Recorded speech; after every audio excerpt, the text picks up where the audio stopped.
جشا کی ہجرت، یعنی کہ دوستوں جشا کے لیے مسلمان مکہ شریف سے کیوں گئے تھے اور ایسا کیا ہوا کہ آپ لوگ مکہ چھوڑ کر جشا کی ہجرت کے لیے چلے گئے؟ نبی پاک صلی اللہ تعالیٰ علیہ وسلم نے کیوں آپ لوگوں کو جشا کے لیے بھیجا تھا؟ جشا میں رہنے کے لیے، مکہ چھوڑنے کے لیے کیوں کہا تھا نبی پاک صلی اللہ تعالیٰ علیہ وسلم نے؟ السلام علیکم دوستوں، جب مسلمانوں پر ظلم اور ستم کی حد پار ہو گئی، اتنا ظلم ہوا، تو نبی پاک صلی اللہ تعالیٰ علیہ وسلم نے مسلمانوں سے کہا کہ آپ لوگ جشا کے لیے چلے جائیں، کیونکہ اتنا ظلم آپ لوگ برداشت کر چکے تھے، اور وہ لوگ یعنی کہ کافر باز نہیں آتے تھے۔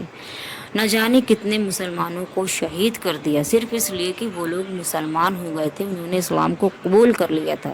جب نبی پاک صلی اللہ تعالیٰ علیہ وسلم کو اس بات کی خبر ہوئی کہ مسلمانوں پر اس انتہا سے ظلم ہوئے ہیں، تو آپ نے مکہ چھوڑ کر جزا کی ہجرت کی بات کہی تھی۔ نبی پاک صلی اللہ تعالیٰ علیہ وسلم نے فرمایا تھا۔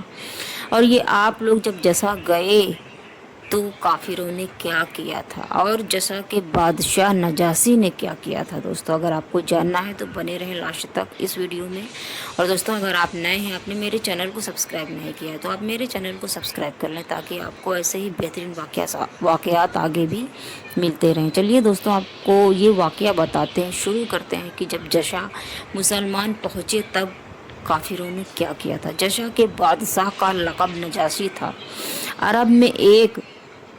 عرب میں اس کے عدل اور انصاف کے عام شہر تھی، یعنی کہ یہ انصاف والا تھا، یہ مشہور تھا۔ شروع میں 5 نبی میں 11 مرد اور 4 عورتوں نے ہجرت کی، یعنی کہ شروع میں 11 مرد اور 4 عورتوں نے ہی ہجرت کی، یعنی کہ گئے تھے۔ اتفاق سے جب یہ لوگ بندرگاہ پہنچے تو دو تجارتی جہاز جشا کو جا رہے تھے۔ جہاز والوں نے انہیں سوار کر لیا، یعنی کہ مسلمانوں کو سوار کر لیا جو آپ لوگ مکہ سے جا رہے تھے۔ ادھر قریش کو اس ہجرت کی جب خبر ہوئی تو وہ بندرگاہ تک تعاقب میں آئے، یعنی کہ بندرگاہ تک وہ لوگ آئے تاکہ آپ لوگ جا نہ سکیں، اور یہ لوگ آپ لوگوں پر، مسلمانوں پر ظلم کرتے رہیں۔ لیکن جب وہ یہاں پہنچے تو جہاز روانہ ہو چکا تھا، یعنی کہ جب یہ لوگ پہنچے تو 11 مرد اور 4 عورتوں نے جب ہجرت کی، وہ لوگ جہاز میں بیٹھ کر جہاز جا چکا تھا۔ جیسا میں مسلمان امن و امان سے زندگی گزارنے لگے، یعنی کہ جب آپ لوگ جیسا پہنچے تو آرام سے اور سکون سے اپنی زندگی گزارنے لگے۔ قریش یعنی کہ کافروں کو جب یہ خبر ہوئی، قریش یہ خبریں جب سنتے تو انہیں سخت غصہ آتا تھا۔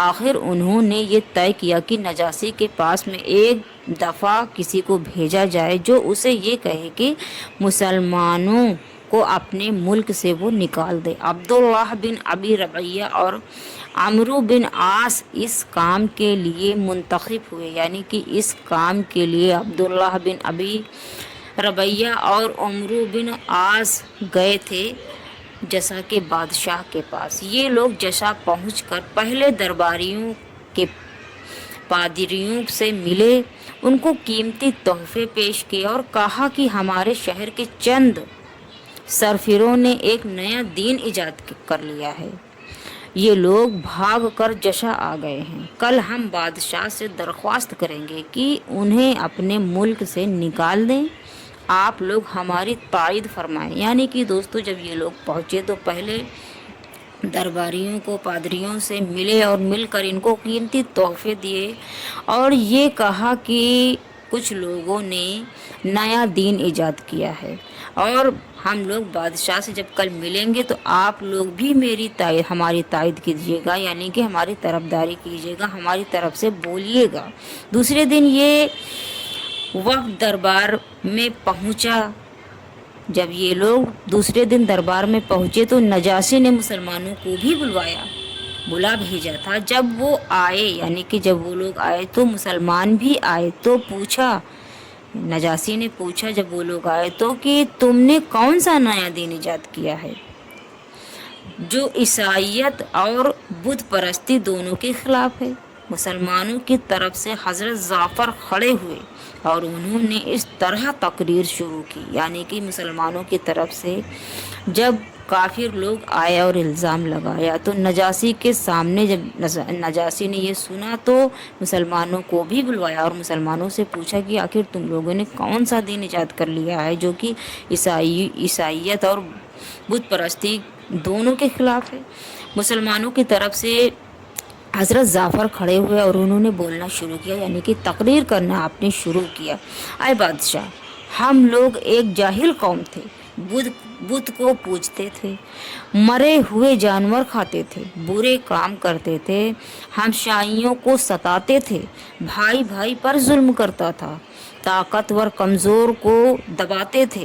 آخر ہم میں سے ایک شخص پیدا ہوا جس نے اسلام کی دعوت دی، بت پوجنے سے منع کیا اور کہا کہ ہم سچ بولیں، خون خرابے سے باز آئیں، یتیموں کا مال نہ کھائیں، ہمسائیوں کو آرام دیں، پاک دامن عورتوں پر بدنامی کا داغ نہ لگائیں، نماز پڑھیں، روزے رکھیں، زکوٰۃ دیں۔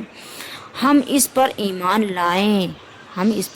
لے آئے، بت پوجنے یعنی کہ پوجنا ہم لوگوں نے چھوڑ دیا اور برائیوں سے باز آ گئے ہم لوگ، اس پر ہماری قوم ہماری جان کی دشمن ہو گئی۔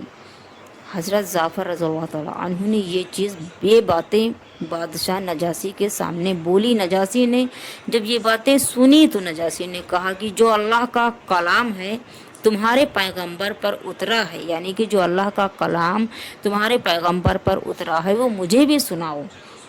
حضرت جعفر نے سورہ مریم کی چند آیتیں پڑھی تو نجاشی رونے لگا اور کانپتی ہوئی آواز میں کہا کہ اللہ کی قسم، یہ کلام اور انجیل ایک ہی نور سے ہیں، یعنی کہ دوستوں انجیل پہلے اتار دی گئی تھی اور قرآن مجید سب سے آخری کتاب ہے اسلام کی جو کہ نبی پاک صلی اللہ تعالیٰ علیہ وسلم پر اللہ رب العزت نے اتاری ہے۔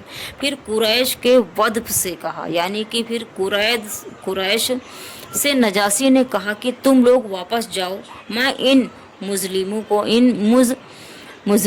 کو یعنی ان کمزوروں کو تمہارے حوالے نہیں کروں گا۔ اگلے روز عمرو بن عاص نے یعنی کہ کافروں کے بادشاہ نے پھر دوبارہ یعنی کہ پھر دربار میں رسائی حاصل کی اور نجاشی سے کہا، یعنی پھر وہ لوگ دوبارہ پھر سے آئے اور نجاشی سے کہا کہ بادشاہ سلامت، آپ کو یہ بھی معلوم ہے کہ یہ لوگ حضرت عیسیٰ کے بارے میں کیا اعتقاد رکھتے ہیں، یعنی کہ کیا بولتے ہیں۔ یہ لوگ جب ناکام ہو گئے ایک بار تو دوبارہ پھر سے آئے اور پھر حضرت عیسیٰ علیہ السلام کے بارے میں لوگوں نے باتیں رکھی۔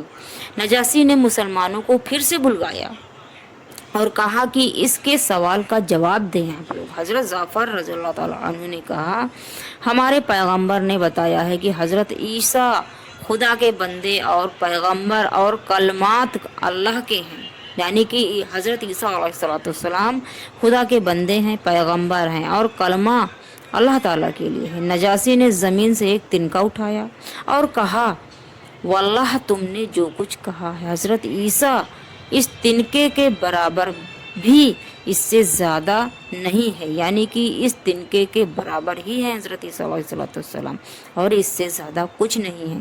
قریش کا وفد نام کا واپس گیا، یعنی کہ وہ لوگ ناکام ہو کر پھر سے واپس چلے گئے۔ چند روز بعد یہ خبر مشہور ہوئی کہ قریش نے اسلام قبول کر لیا ہے۔ اب قریشوں نے چال بازی شروع کی دوستوں، اور یہ جھوٹی خبر پھیلائی کہ قریش نے اسلام کو قبول کر لیا ہے، تاکہ یہ سن کر اکثر صحابہ نے مکہ کا رخ کیا، یعنی کہ کئی صحابہ کرام نے یہ سنا کہ قریش مسلمان ہو گئے تو آپ لوگوں نے سوچا کہ جب مسلمان ہو گئے تو ہم لوگ اپنے گھر واپس جائیں، اپنے وطن واپس جائیں، اور اسی لیے قریشیوں نے چال چلی تھی اور جھوٹ بولا تھا۔